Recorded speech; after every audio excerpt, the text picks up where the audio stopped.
ഹമാസിന് മുന്നറിയിപ്പുമായി രംഗത്തെത്തിയിരിക്കുകയാണ് നിയുക്ത അമേരിക്കൻ പ്രസിഡന്റ് ഡൊണാൾഡ് ട്രംപ്.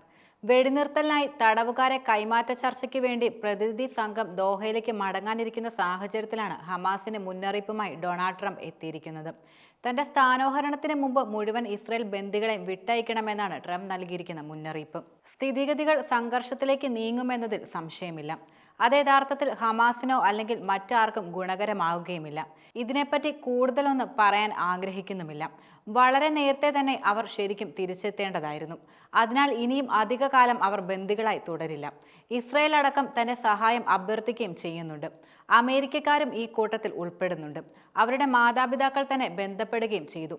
അവരുടെ ശവശരീരമെങ്കിലും തിരിച്ചു കിട്ടുമോ എന്നാണ് അവർ ചോദിക്കുന്നത്. എനിക്ക് നിലവിൽ പറയാനുള്ളത് ഇത് മാത്രമാണ്. ചർച്ചകൾ തടസ്സപ്പെടുത്താൻ ഒരിക്കലും ആഗ്രഹിക്കുന്നില്ല. എന്നാൽ താൻ ചുമതല ഏൽക്കുന്നതിന് മുമ്പ് കരാർ ഉണ്ടാക്കിയില്ലെങ്കിൽ സ്ഥിതിഗതികൾ വളരെ വഷളാകുമെന്ന് ട്രംപ് മുന്നറിയിപ്പ് നൽകിയിരിക്കുകയാണ്. ഇസ്രായേലുമായി വൈകാതെ ഒപ്പിടുമെന്ന് പ്രതീക്ഷിക്കുന്ന കരാറിന്റെ ഭാഗമായി 34 ബന്ദികളെ വിട്ടയക്കാൻ തയ്യാറാണെന്ന് ഹമാസ് നിലവിൽ അറിയിച്ചിട്ടുണ്ട്. ഇവരുടെ പട്ടിക ഹമാസ് കൈമാറുകയും ചെയ്തു.